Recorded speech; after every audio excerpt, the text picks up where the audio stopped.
Yo. Aye.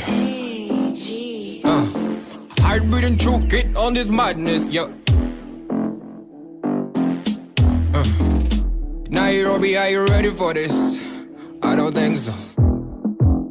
Go get ready, big man thing. My people crazy, you better like it. Go get ready, my people crazy, you better like it. Kuta, wonder, it's a dazzle thing and never surrender. Pretty girl, Kuta, wonder, it's a dazzle thing and never surrender. Go get busy, man. It's a freaky time. That's how we do it, man. It's a party time. We can end it, but baby. It's a dazzle thing, karibu tu caliente. Give me this front fight, girl. I'm here to conquer, girl. In the business, I'm dangerous. My trigger on the bat. It's the party just started. My body's in a hurry. I enter. Looking for a bad boy in the place. Ain't nobody bad. Enter. Looking for a bad boy in the place. Ain't nobody bad. I am a big man. Hey, everybody. John Sanders here, and we're on the verge of going to Las Vegas this week. I didn't really realize, how often that we go places until, people ask me, well, what are you doing this week? What are you doing this week? And I'm like, oh, crap, we're leaving town again. And now my brother, drives me to the airport, so he's like, again? You're leaving again? And because I've always done these trips. Basically in my life, since I was 10 years old, I believe, was doing these trips. I did it for those 8 years, and then I got to college where we traveled so much in college that I came home. It's my favorite story to tell about travel, so if you've heard it before, my bad. I came back to the dorm, not home, but fake home, and I pulled out the card that they give you at the hotel, and I touched my door with the card. Before I realized my door needs a key, not a hotel card. And I was like, oh, I've been to so many hotels that I was looking for a card instead of using a key. So, and then after that, of course, after college for 4 or 5 years, I went overseas, where my whole life was just a traveling trip for the next 5 years. So I've done my share of traveling. And when I got back to America, I started this program within the first 3 years. And I started traveling probably a year after that. So minus those 4 years, since then we've been traveling probably for the last 8 years. Yeah. So July is travel time. I mean, it's time to make everyone or to give everyone a chance to see what you're made of. All right. And I don't know if that will ever stop because but the Baller TV now being available to everybody to watch your games, that's one thing. But coaches want to see you in person. They want to see how you react. All right. And we're working on that right now. And what Kieran went through last time, and what Noah went through the time before that, Noah did it in Chicago, Kieran did it in Atlanta, by playing out of your comfort zone. Maybe you guys didn't react perfectly well, but one, you survived it. And then two, you're practicing it. Because no coaches are seeing you yet. No coaches care about you yet. So in 3 years for Noah and freaking 15 years for Kieran, or 8, 9 years, I don't know. 7 years? 6 years? 6 years. There you go. 6 years for Kieran. The coaches are going to see you guys, and you're going to be playing against someone better than you. You're going to get blocked. They're going to throw you down to the ground. And the ref, or not, sorry, not the ref, but the scout from the college, he's already looking at you. He already knows how good you are. He just wants to see how bad you can get. He knows you can score 30. He saw the stats. He saw the tape that you sent him. He knows that you can hit 10 threes in a row. He knows that. What he wants to do, because he knows it's going to happen. It happens to everybody. It even happens to Steph Curry. What are you going to do when you miss 10 threes in a row? And if all you do is make 10 threes every single game in a row, he'll be like, oh, man, I wish I could see him do bad. So that's what you're working on, is your reaction to the bad times. Yes, the good times will The good times will basically steer you in the direction of which school that you're supposed to be going to. Yes. But the bad times will say whether that school will actually take you or not. Because as soon as you leave your house, because some of you guys have parents that like won't ever leave your side, right? So they're by your side the entire time. So as soon as you leave, you're going to be lost without your parents. Or when you get to like, let's say like away from your high school. In your high school, they really, really took care of your grades because they wanted you to get into a good college. So they like met with you. They like was like checking up on you. Did you do your homework? We're gonna send it to your parents. Blah blah blah. Well, what are they gonna be like when you get off to college? When they're not doing that. When an actual professor told me it was for organic chemistry. We had 700 people in our class. He said that his job was to make sure that so many of us failed the test. He needed to make the test hard enough. So if the test was everyone got 100% on the test, his job wouldn't be good because everyone can't be doctors, he said. So it would be a bad thing. So he had to make sure the test was hard enough so that only 20% of us passed it with an A. 20% got a B, 20% a C, 20% a D, 20% an F. That was his ultimate goal. So he made it so hard. It was crazy, right? How will you react to that while you're playing basketball? Coaches want to know.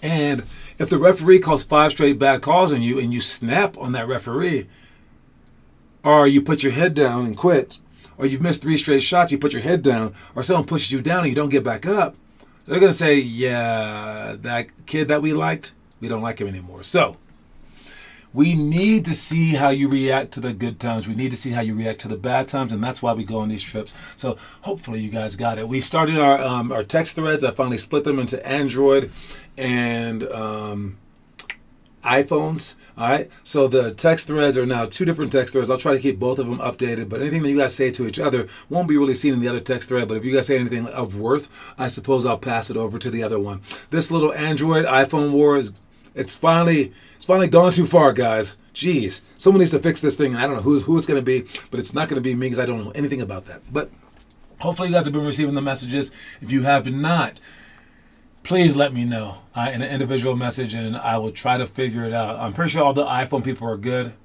because, I mean, that's the more superior of the two. All right, but we leave in about 24 hours or less to go to Vegas. All right, and the games are tomorrow.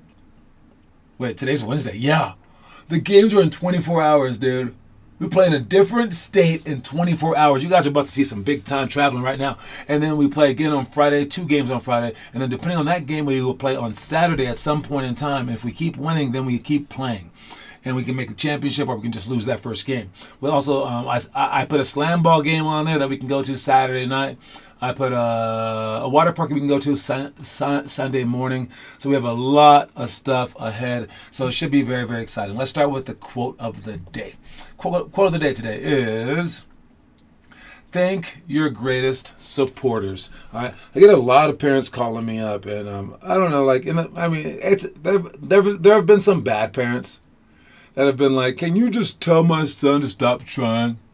I mean, he's not gonna make the NBA, all right? But usually, like a lot of the times, I would say like 85, 90%, the parents completely support the kid.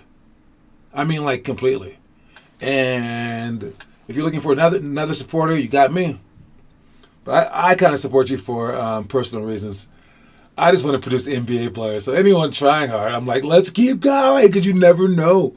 You never know. You know it's not going to be the guy not trying at all. So I'm like, so if you're willing to work hard, I'm like your biggest supporter. All right. But then there's also like your brothers and sisters and your friends, your fans. All right. Thank them. Thank your greatest supporters, because Martin Luther King said, like, and I'm not going to misquote him. So he said something like, the trick in life is to do everything with gratitude. All right. So like when you speak to someone, just be like, don't just say that you're thankful, but definitely say it. But also show them that you're thankful, and like prove to them that you're thankful, and be like, yo, like this is really, really great of you, right? When I was in Lithuania, the word for thank you is ačiū. Not hachu. No. Achu or something like that. It's ACIU or something like that with the accent mark. Achu. And that was thank you, right? And I would always be like, achu, whatever, right? But that word doesn't really mean that much to me, but I say achu because it means something to them. But when someone like did me like a great favor, like it was like overboard favor, I don't know, I can't even think of what it was. I remember like looking at them like dead in the eye, and I was like, they didn't know English, but they definitely knew a few English words. But I was like, thank you. Like, this was not an achu moment. No, this was like, I was so thankful for what they did for me.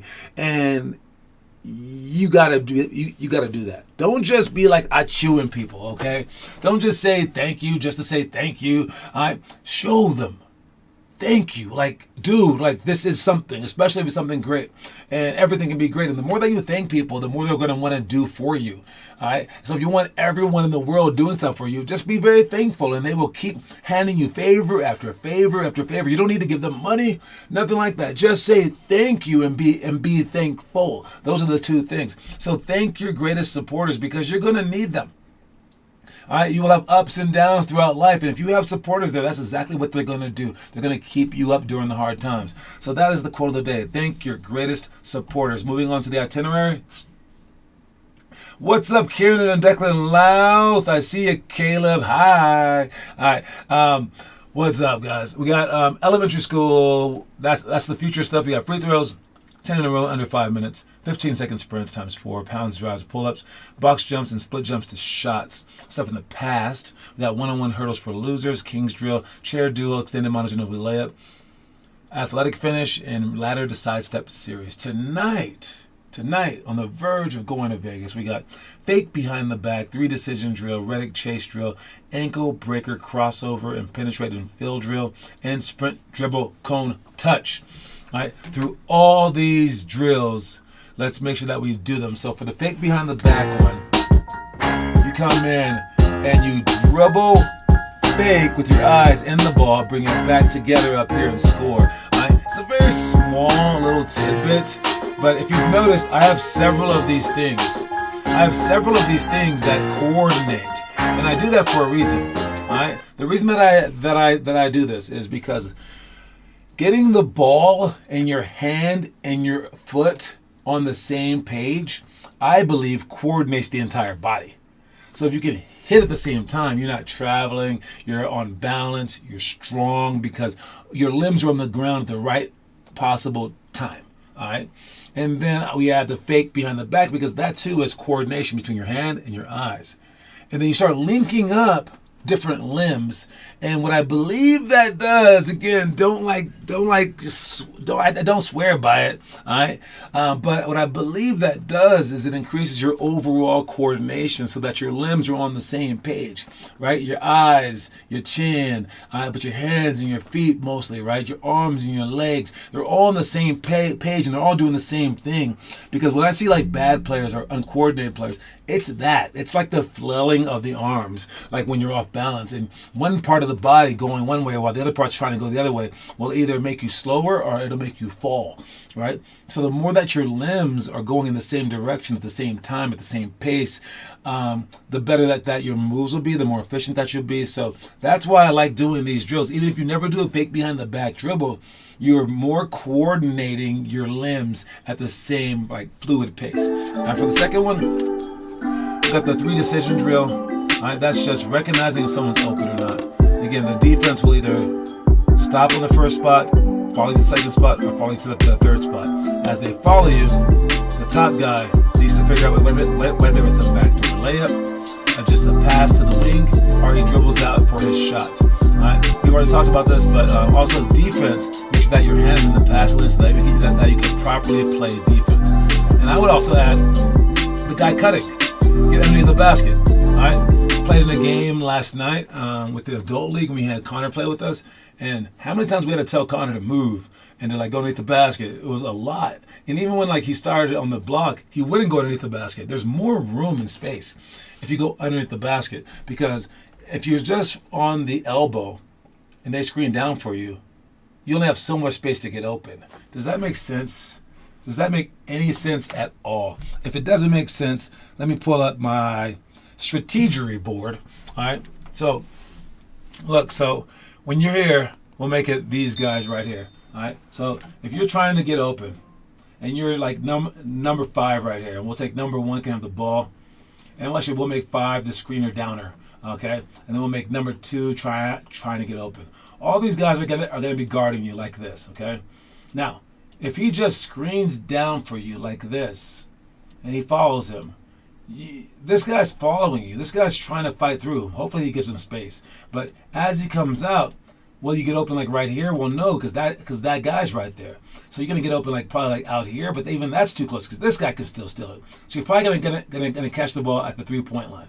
All right, and then you're right there, and you can try to do whatever. But rewind. That was my rewind sound. All right, but yes, rewind. As he's screening down now, and now you step underneath the basket. He'll have to follow you. Now he'll set the screen like right here, and this guy will be right here. And now when you come off the screen, now maybe you can't get open like right there, but you can get open like right here.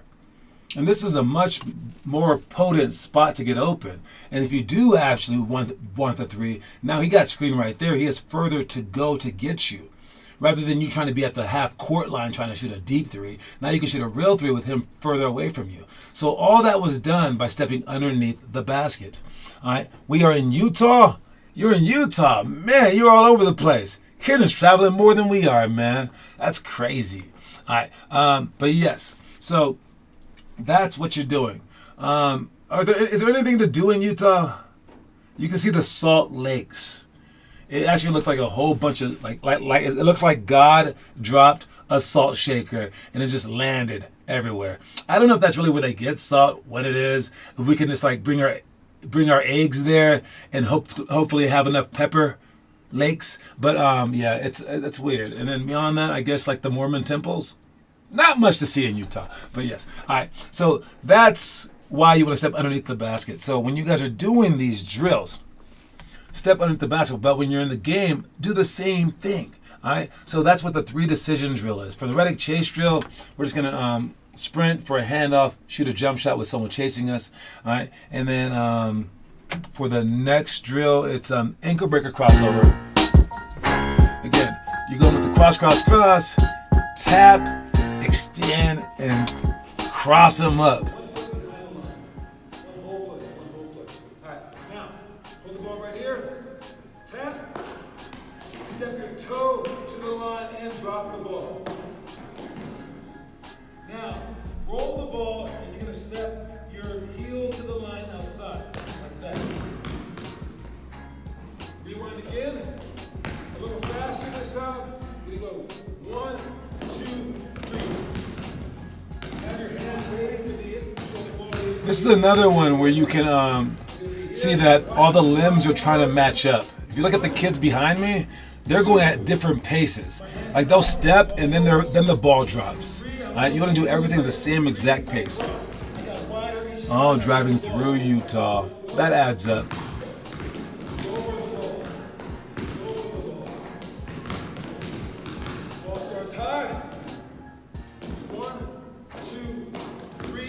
So when we do this move again, shift, but keep everything in sequence. Keep everything in a rhythm. All right. Next one will be penetrate and fill drill. We're getting better at this. We're actually going to the corner on the opposite side. That's pretty good. What we haven't started doing was filling the penetration right behind him. So the top guy should be running behind him just in case he gets stopped. It's not an overhead pass, it's an outside hand pass. So that's the penetrate and fill drill. There, that's a better pass. All right, we want to get a whole bunch of shots up with this drill. And then last one would be sprint, dribble, cone, touch. Forward, back, cross between the legs, push. A little bit more smooth. Keep your eyes up. You know the cone's back there. And also lean from side to side when you go cross. All right, and that's all the drills right there. Let's see who's been doing the homework. anybody been doing the homework? We got split jumps by Taz, nice job. Joey's hurdles, pop-up push-ups, Joey's split jumps, race against the clock. We got jump ropes, Kieran and Declan Lau 10 in under 5 minutes. Oh, you guys still did the workout on the road. I like that very, very much, man. Triple cross, I like it. Everyone getting stuff done. Or at least, our two main guys getting stuff done. Someone just told me today, talking to me, and they were like, listen, my kid, he's not Noah, but like, he wants to try hard. That's the beginning right there. When people start saying, oh man, my kid's not blah, blah, blah. Like, and you're that person. Before you were thinking like, I'm not Steph Curry. Now people are going, I'm not you. That's how you put yourself up into that upper echelon. You want to be the person that no one is like. You want to be that person that like no one can keep up to. Like even if like, I happen to be taller, shorter, fat, skinny, whatever.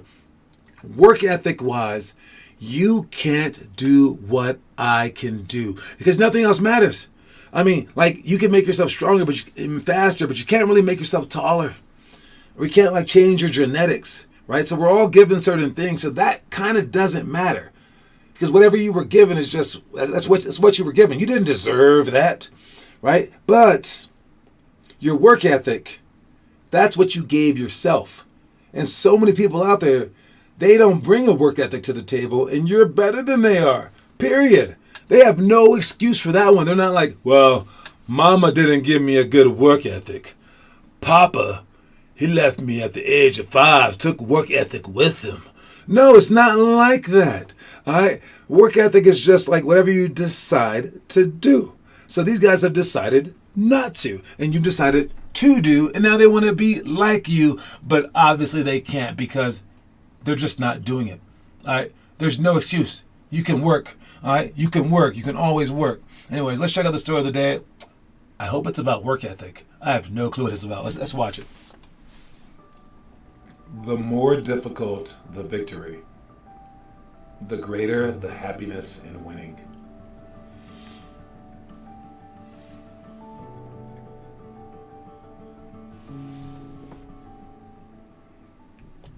The more difficult the victory, the more happiness there is in winning.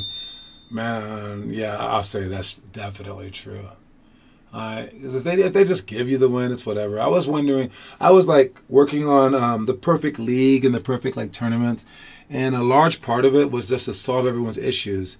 But there was one thing I just couldn't solve easily, and then I chose not to solve it, and it was the birth certificate issue.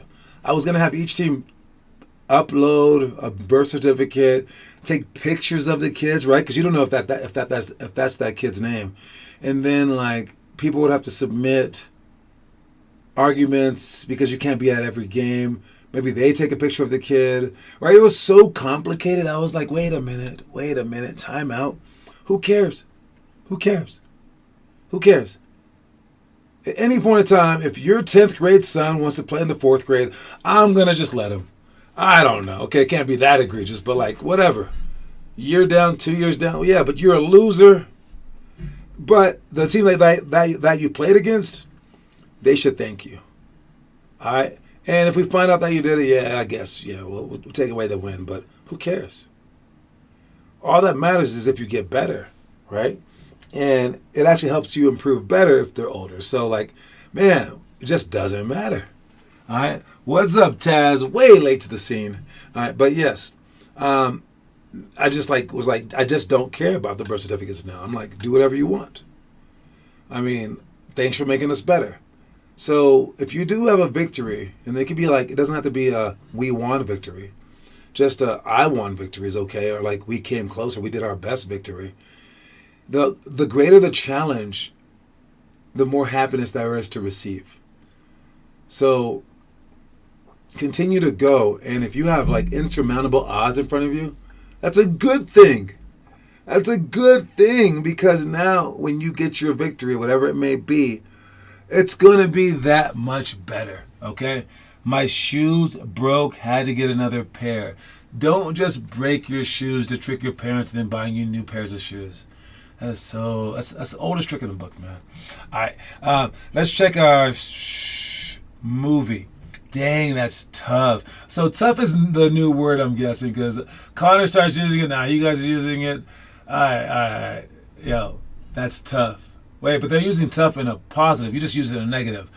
You need to get updated, baby. All right, moving on. We got our movie of the day. Movie of the day today is necessary roughness. Not unnecessary roughness, just the necessary roughness. All right? The necessary roughness is what I like to do, baby. But this movie is amazing to me. I mean, I think that, like, as a kid growing up watching this movie when I was like 10 or whatever I was, it was so fun. It's I believe the 6th grade movie of the month. Let me double check. Yes, it's the 6th grade movie of the month. And for the 6th grade challenge, it's continuing with day 21 of the homework assignment. All right. But yes, this one had Sinbad in it, had my man Scott Bakula in it, had Kathy Ireland in it for anyone who likes hot girls, because she was the kicker on the team. All right. This is your cliche, everyone's a mixed, weird character movie where they put it together because, like, some weird thing, and then like the quarterback's like some 40-year-old who never went to college, so he got to play, and they put all these like weird guys together, like a sumo wrestler, and it's like it's been done to death. But I got to tell you something, this is one of the first movies to really do it, so it was fairly original at the time. All right, but yeah, it's a very fun movie. Obviously, they must have won something, as you're seeing right here. Spoiler alert! But overall, these guys aren't even the main characters. I just thought it was a very funny scene.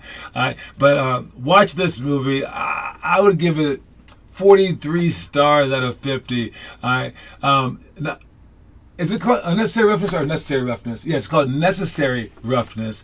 All right. I did a whole review on it online. If you want to see that, you can just go to our site, Limitless Hoops, and check out that. But yeah, it's a very, very funny movie. It might win my funniest movie of the month award. I'm not sure though. Oh, Happy Gilmore was one of the movies too. Is it? Oh, I don't know. That's a tough call. Very, very funny movie month. All right, watch it. Necessary roughness. Let's go to our trivia question. Trivia question today brought to you by John Sanders. That's myself. All right, and Caleb is smoking it. We had a couple of times where the trivia question, no one guessed it right, and like hard questions. This one's a lot easier. This one's a lot more definite too. I'm pretty darn sure about this one. I'll even give you a date, just in case someone since has broken the record. All right, that's always the hard part. All right, 145. Nice job. I like it. 141. You broke it. Here's the trivia question today. On January 23rd, 2001, which Dallas Maverick recorded the most steals in one half? That's the question. January 23rd, 2001, which Dallas Maverick recorded the most steals in one half? The most steals in one half in Dallas Maverick history? That's such a random question. Let me see. I'm going to check to see most steals in a game, see if that even matches up.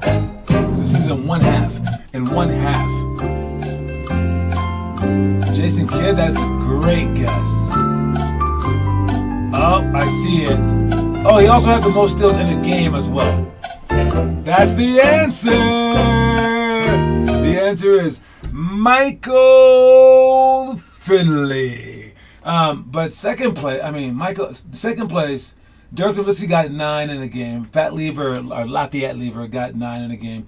But Michael Finley got 10 in that game. But I don't know what he got in the first half. But he has the record for that as well. All right, ridiculous, great job. I mean, it looks like you're gonna win this month, which is an oddity. But you keep going. But someone might catch up. I don't know. Somebody might catch up. Anyway, great job, Caleb. You killed it. Kieran came in a little bit late. Nice job. And again, that's a decent guess, Taz. I know that you guessed. All right, but still, it's a nice guess. All right, last thing to talk about is the end of the summer league and the beginning of the slam ball league. If you guys go to the slam ball games, you will not be seeing any future NBA prospects, but you never know. But we used to go there, and it used to be the summer league there, which was really cool. But the summer league is now over, and we had our the MVP of the summer league was it Cam Whitmore? Is that his name? Let me see. MVP of the summer league in the NBA. What is his name? It's generating. Yes, Cam Whitmore. First round pick for the Houston Rockets was named the 2023 NBA Summer League MVP. Well, so does this mean that he's a bona fide star? I mean, because like if you look at the historical MVPs of this thing, and you go back far enough, you have Keegan Murray, Cam Thomas, Davion Mitchell, Brandon Clark, Josh Hart. Those aren't star players. 2017 was Lonzo Ball, it's okay. Tyus Jones, Kyle Anderson, Glenn Rice Jr., I'm guessing. Jonas Valanciunas, 2013, that might be kind of a star. Josh Selby. Damian Lillard is the first superstar that I've seen on this list from 2012. Then 2010 was John Wall, Blake Griffin, 2009, Jared Bayless, Nate Robinson, Randy Foye. That's crazy. So like it almost says he's not gonna be a star. Why is that? That is so weird. But anyways, not enough time to talk about that. Don't forget that the quote of the day is thank your greatest supporters. So thank him out loud. Thank him in loud. Thank him every loud. If you're coming to the Aurora workout, I will see you then. If you're going to be driven with me, I'm headed to you right now, and I'll pick you guys up. The earlier that you guys get there, the earlier that we can leave, so we don't have to, race police cars like we have over the past few weeks. I'm shooting at them just to get to practice. But yes, I will see y'all then. Cue my music so I can get out of here. Great job, everybody. Keep working. I'll see y'all in Vegas, baby. Yeah. It's something I never surrender. Pretty girl, good wonder. It's a thing I never surrender. Go get busy, man. It's a freaky time. That's how we do it, man. It's a party time. Go get ready. Big man titty. My people crazy. You better like it, yo. Yeah, Central Africa. Yeah, and Kenya on this madness. Ati spola pale wesi mi roga mama sita mi ufanya madem wenye wanabaki kujishika iwe dancehall ama hip hop buda mina wakilisha tunabomb tuko party tunaban hii weekend tukendi yo hashtag check it tunaban press it to the one cha cha cha cha madem wako hapa wanadai tu vijiti wanjiti kwa kiti waresh wako fiti weekend tunaban adi che wanja for the G chop on the panty Kuja wonder. It's a thing I never surrender. Pretty